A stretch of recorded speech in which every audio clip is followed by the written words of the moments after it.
ನಮಸ್ಕಾರ. PV news people voice ಚಾನೆಲ್ಗೆ ಸ್ವಾಗತ. ನಾನು ನಿಮ್ಮ ಲಾವಣ್ಯ ರವಿಚಂದ್ರ. ಆಧುನಿಕ ಯುಗದಲ್ಲಿ ಇಂದಿನ ದಿನಗಳಲ್ಲಿ ಪ್ರತಿದಿನ ಕಲಿಯುಗದ ಕರ್ಣ ಎಂದೇ ಪ್ರಖ್ಯಾತಗೊಂಡಿರುವ ಪ್ರಮೋದ್ ರೆಡ್ಡಿ ಪೊಲೀಸ್ ಇಲಾಖೆ ಹಾಗೂ ಸಮಾಜ ಸೇವಕರಾದ ಇವರು ಪ್ರತಿದಿನ ತಾನು ಊಟ ಮಾಡುವ ಮೊದಲು ಪ್ರಾಣಿ ಪಕ್ಷಿಗಳಿಗೆ ಹಾಗೂ ಯಾರಿಗಾದರೂ ಒಬ್ಬರಿಗೆ ತಾನು ಪೂಜೆ ಮಾಡೋ ಶ್ರೀ ಮಹಾವಿಷ್ಣುವಿನ ಹೆಸರಿನಲ್ಲಿ ಪ್ರತಿದಿನ ಒಬ್ಬರಿಗೆ ಊಟವನ್ನು ಇಟ್ಟು ಆಮೇಲೆ ಇವರು ಊಟ ಮಾಡ್ತಾರೆ. ಪ್ರಮೋದ್ ರೆಡ್ಡಿ ಸರ್ ಅವರ ಮನೆಯಲ್ಲಿ ಸಾವಿರಾರು ಜನ ಸಾಮಾನ್ಯರು ಬಡವರು ಇದುವರೆಗೂ ಬಂದು ಊಟ ಮಾಡಿಕೊಂಡು ಹೋಗಿರ್ತಾರೆ.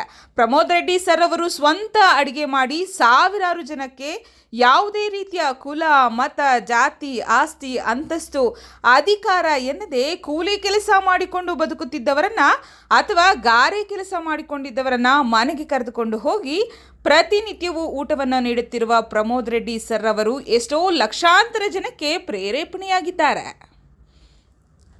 ನಿಜವಾಗ್ಲೂ ಇಂತಹ ವ್ಯಕ್ತಿಯನ್ನು ಪಡೆದ ಅವರ ತಂದೆ ತಾಯಿಯವರು ಮಹಾನ್ ಗಣ್ಯರು. ನಿಸ್ವಾರ್ಥದಿಂದ ದಾನ ಧರ್ಮ ಮಾಡುತ್ತಿರುವ ಪ್ರಮೋದ್ ರೆಡ್ಡಿ ಸರ್, ನಿಮಗೆ ಕೋಟಿ ಕೋಟಿ ಧನ್ಯವಾದಗಳು ಸರ್.